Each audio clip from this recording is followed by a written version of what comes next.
Welcome back to Make Me a Fan. I'm the Jag. I'm Pete. And this is a special quarantine social distancing issue or edition of Make Me a Fan. We're going to talk about Bar Wrestling 55, Mamba, in honor of Kobe Bryant, which is sad and tragic, but hell, 2020, this keeps getting worse. I don't know how to feel about this, but today we're going to recap match number 1 between the RockNES Monsters and the Wolf Zaddies. Am I saying that right, Pete? Yes, sir. Okay, just want to make sure I'm on point because I was a little busy at this show because the Jag was behind the camera, working the hard camera. So if you watch this on High Spots, you're welcome because I was the one controlling the camera and I am an amateur. However, I want to give love to Jimbo. Jimbo is one of the most prolific and gifted videographers. Is that the right title? Absolutely. 100%. All right. In Southern California, all of Southern California. In fact, dare I say, he should be in the Hall of Fame. Ooh. Because he's every moment you've ever seen from everything ever.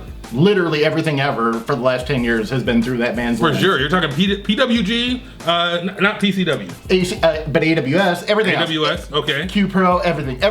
Anything that's ever ran in this city. So if you're sitting at home right now practicing your social distancing and you're watching any bar, you're watching any PWG, you're watching any AWS, what you have to say is, thank you, Jimbo. Hashtag thank you, Jimbo, for being talented and letting us enjoy Southern California wrestling. I don't know if that's too gushy, but I think he deserves it. Oh, for sure, 100%. And speaking of other people we gush about, who's in the ring, Melissa Santos. Oh, of course, we got to talk about Pete's Picks. Hashtag Pete's Picks. Gonna go right on the screen. And our ring announcer for the evening is none other than Melissa freaking Santos. Encyclopedia. Yes, sir. How did you feel going into this night?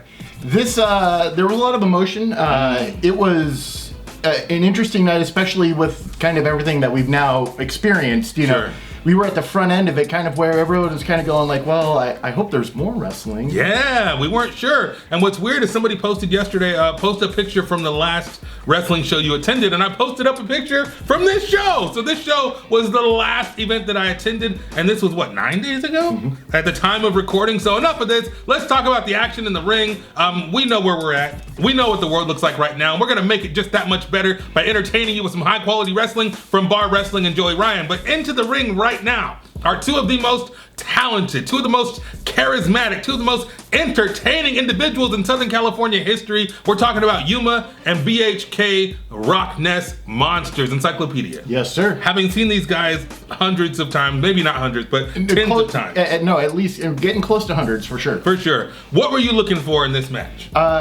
So you've got Yuma and BHK. They have just the most unorthodox but most brutal offense ever, especially like when Kev picks up Yuma and flings him around and smacks people. So I mean, they have their unorthodox style brings the pain, but then you've got Wolf Zaddies who are these big bad dudes. Now see, when I look at RockNES Monsters, they have a chemistry and a teamwork that is hard to put into words. These guys have been working together for a long time. They complement each other and it makes for a great match. Now they're not playing around. They look like they're having fun, but they're not messing around because coming to the ring as their opponents are none other than Bad Dude Tito, is that right? And Mr. Che Cabrera, the Wolf Zaddies. AKA Latino Meat. Latino Meat, absolutely. Encyclopedia. Yes, sir. Can I ask you a weird question? For sure. What is a Zaddy necessarily?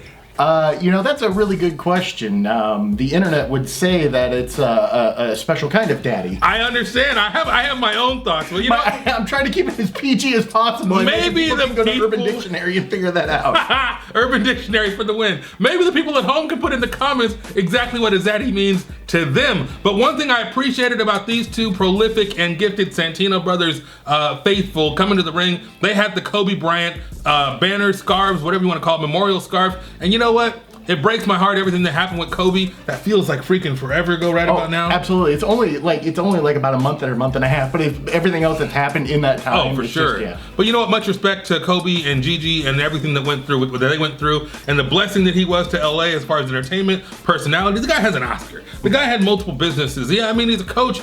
Come on, man. He's a great dude, and these guys show their respect with the scarves. And I appreciated the love. I appreciated the shout out to Kobe before we got down to as Mr. Dusty Rhodes would say, clubbering.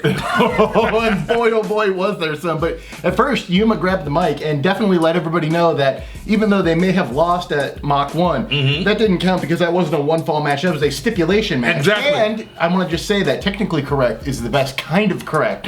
So they are still undefeated at this point. All right. This match. There was some gymnastics going on there. A little bit of a, see, it was a tribute show and it wasn't a one-on-one or 200. Wasn't a traditional tag match, but they consider themselves still undefeated, and so I consider them still undefeated. There you can see the Jag in the background working the camera, but that's not important. What's important is the amount of action happening in the ring, and these guys got to it pretty quickly. Encyclopedia. Yes, sir. What's going on in this picture right here? So we can see Bad Dude Tito and Che about to do a tope suicida, and guys, I apologize for the photos. They the house lights were on the entire time. I don't know if that's how it is going forward in the building or not, so I did try to make the best I could with what we have. So this is, they're going to be a little blown out. Well, hashtag Pete's Picks never disappoint. If nothing else, we capture the action and it gives us something to talk about and some reference points for these recap videos. We got Odie in the ring, laying down the law, keeping everything in order, and of course Yuma is not playing around. He's going with the new short haircut and he's trying to kick some butt and take some names. He's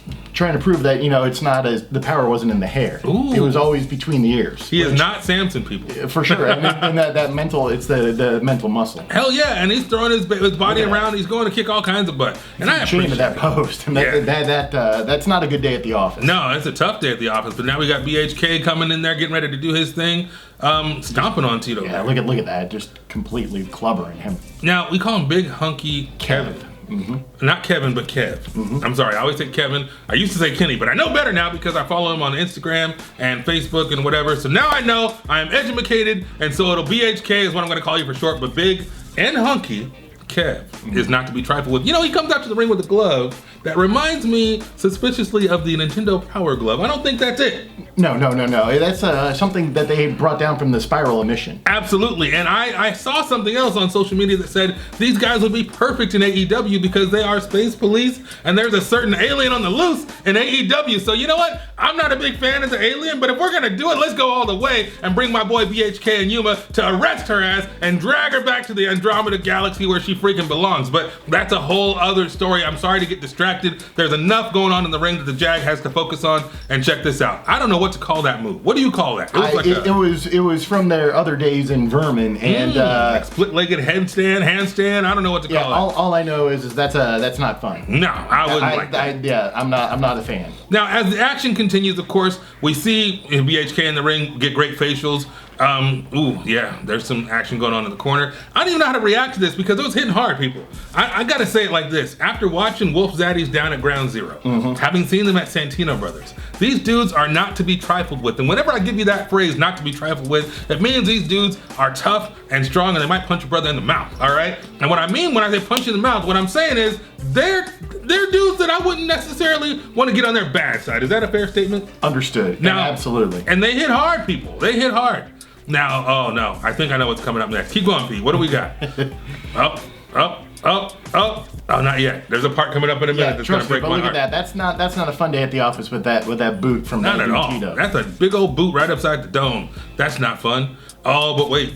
Okay, wait, hold on. Woo! Look, I'm watching the screen instead of talking to trash. So I'm sorry, I'm focused on the TV instead of focused on you guys. What I will say is you need to take your butts to high spots right the hell now and watch Mamba because the whole show was prolific and gifted. From the opening match to the main event, it was a hell of a show. And you sitting at home watching this right now, you got nowhere to go. You got nothing better to do. Take your ass to high spots and watch this whole freaking card because it was amazing. And the cameraman was pretty damn good. Oh, absolutely. And I think we're finally getting to what you were talking about, unfortunately BHK met the beanbag. Yes, there's I don't know what to call this move. I don't know what to call this. He puts him in a forward bow and arrow, and it's not fun. Yeah, I'm just gonna leave it to that. Why don't you go to high spots and see it for yourself?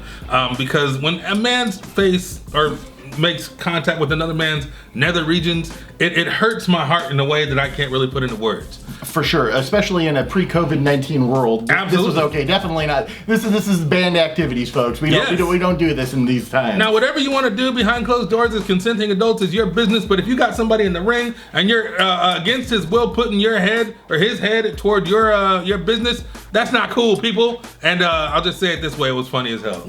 Absolutely. And I know Yuma wasn't exactly thrilled about the way that went down, but of course the match continues. And was that the end? Yeah. Oh man, what happened? I missed it.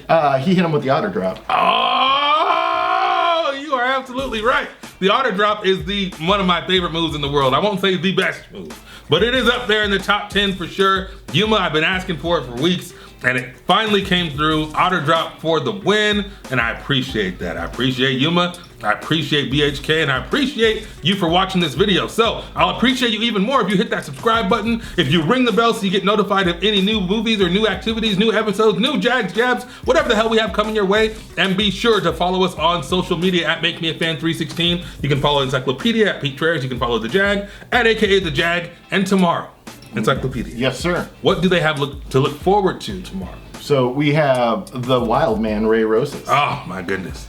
Everybody wants you, Ray Rosas. Yes, Ray Rosas is amazing, and he's going up against someone that I believe is equally as amazing, if not even more amazing, wouldn't you say? Oh, 100%. I mean, this guy is the main event everywhere he goes, so it happens to be the second match, but guess what? It's Joey Ryan. And he likes pina coladas and getting caught in the rain. So we'll talk about that tomorrow morning at 9 a.m. Pacific time, noon Eastern. And I think that's it, Pete. Did I miss anything? No, sir. We'll see everybody at 9 a.m. Take care.